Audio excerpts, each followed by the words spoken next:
میں پشاور سے ہوں اور ہمارے ہاں زلزلے عام تھے کیونکہ یہ آتے ہیں سوات کی جو رینجز ہیں وہاں سے، قراقرم کی رینجز سے، تو وہ علاقہ پڑتا ہے۔ ہم نے بچپن سے زلزلے دیکھے اور ہمیں زلزلوں کی پریکٹس ہے کہ اگر زلزلہ آئے تو کیا اقدام کرنے چاہیے۔ سب سے پہلے آپ کو اپنے گھر کے سے نکل کر باہر آ جانا چاہیے اگر کھلی جگہ ہے، ٹھیک ہے، یا آپ اپنے دروازے کی چوکھٹ میں کھڑے ہو جائیں، جو پہلے بڑی سٹرونگ ہوتی تھیں۔ اگر آپ نے دیکھے ہو پرانے کھنڈرات تو آپ دیکھیں گے ہمیشہ دروازے کی وہ چوکھٹ رہ جاتی ہے، سارا گھر تباہ ہو جاتا ہے۔ لیکن چونکہ آج کل ایک ایک اینٹ کا گھر بنا رہے ہیں اور پیسے کے پیچھے بھاگ بھاگ کے ہم لوگوں نے سب کی جانوں کو وہ کیا ہوا ہے، تو آپ اپنے گھر کے قریب پہلے سے نوٹ کر لیں کون سی جگہ ہے جو خالی ہے، وہاں جا کے آپ کھڑے ہو جائیں جب تک کہ زلزلہ آ رہا ہے۔ اچھا، اٹس ویری شاکنگ، جن لوگوں کو نہیں پتا یا جن لوگوں نے نہیں دیکھا، میں کراچی میں تھی جب وہاں ایک دفعہ زلزلہ آئے۔ کراچی میں بڑے کم آتے ہیں کیونکہ وہ پانی سے زیادہ قریب ہے، تو سونامی آ سکتا ہے، زلزلے نہیں آ، لیکن میں تھی کوئی 12 فلور کی بلڈنگ میں، ہم لوگ تو فرسٹ فلور پہ تھے، لیکن اوپر سے لوگوں کو آنے میں لفٹوں پہ اور سیڑھیوں پہ بہت ٹائم لگا، اور وہ سارے بھاگتے بھاگتے آئے اور سڑک پہ کھڑے ہوئے۔ جب تک وہ نیچے پہنچے زلزلہ ختم ہو چکا تھا، کیونکہ اس کا اسکیل جو ہوتا ہے اگر جتنا ہائی اسکیل ہوتا ہے اتنی یہ زیادہ دیر رہتا ہے۔ اب جیسے ٹرکی میں وہ بتا رہے ہیں کہ 10 آفٹر شاکس آئے ہیں۔ پھر زلزلے کے بعد ایک چیز ہے آفٹر شاک۔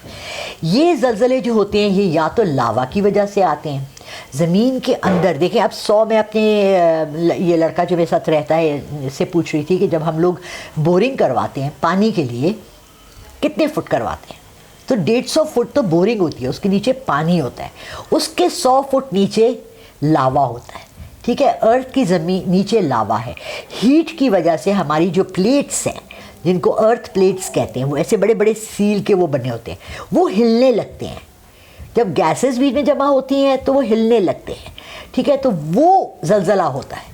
یا اگر لاوا پھوٹنا چاہ رہا ہے اور جگہ ڈھونڈ رہا ہے تو وہ جب موو کرتا ہے، جیسے آپ نے پریشر کوکر رکھا ہے نا، آپ دیکھتی ہیں جب وہ اس سے گیس نکلتی ہے کتنے زور سے نکلتی ہے، آپ اس کے اوپر جا کے سٹاپر رکھتی ہیں، تو ہمارے پاس سٹاپر نہیں ہے جو ہم ان زلزلوں کے اوپر رکھیں۔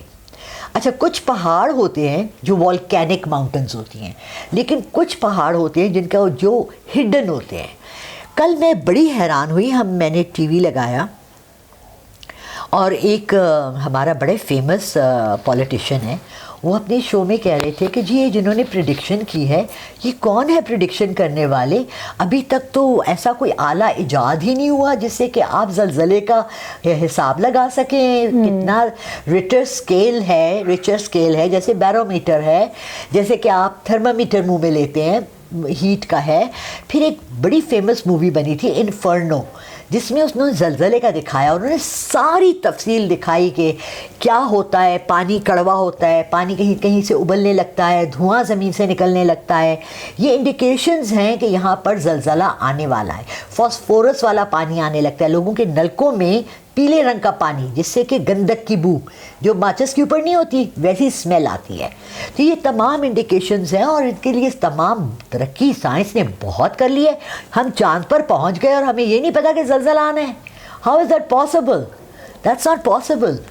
اس کی پریڈکشن یورپ میں جرمنی کے ایک شہر میں ایک بندے نے آلریڈی کر دی تھی۔ پرابلم یہ ہے کہ ہم ایسی چیزوں کو ماننے کو تیار نہیں ہیں۔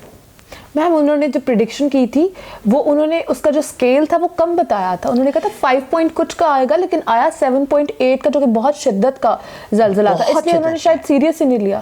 ایگزیکٹلی، اور 5.8 بھی اگر شہر کی آبادی میں آئے نا تو اٹس پریٹی ڈینجرس، ٹھیک ہے۔ اگر 5.8 کھلی زمین میں آتا ہے نا، یا اگر آپ سوات کی طرف گئی ہیں اور ٹریول کیا ہے آپ نے، تو آپ دیکھیں گے کہ سارے پہاڑی رستے ہیں اور پہاڑوں کی وہ ہے۔ اگر پہاڑ میں آیا ہے تو it's not that dangerous, but اگر شہر میں آیا ہے تو وہ جو تھا جس نے اسلام آباد کو آج سے 2005 میں تھا، مائی اسٹل ریممبر کہ میں یہاں تھی اور میری خالہ جو ہیں وہ جا رہی تھی اس دن لنڈن، اور میں ایئرپورٹ پہ کھڑی تھی، ان کو سی آف کر کے جب میں باہر نکلی تو پورا ایئرپورٹ یوں ہل رہا تھا۔ لٹرلی آپ کو میں بتاؤں زلیخا، میں نے اپنی زندگی میں پوری دیوار کو ایسے پانی کی طرح یوں ہلتے دیکھا ہے۔ اتنا بھیانک ہوتا ہے۔ ہم تو پشاور کے رہنے والے ہیں، ہمارے ہاں اکثر زلزلے آتے تھے اور ہم لوگ مینٹلی تیار ہوتے تھے، ہمیں ہمارے ماں باپ نے بتایا تھا کہاں بھاگ کے جانا ہے، کہاں چھپنا ہے، کتنی دیر رہنا ہے اور کتنی دیر بعد گھر کے اندر داخل ہونا ہے۔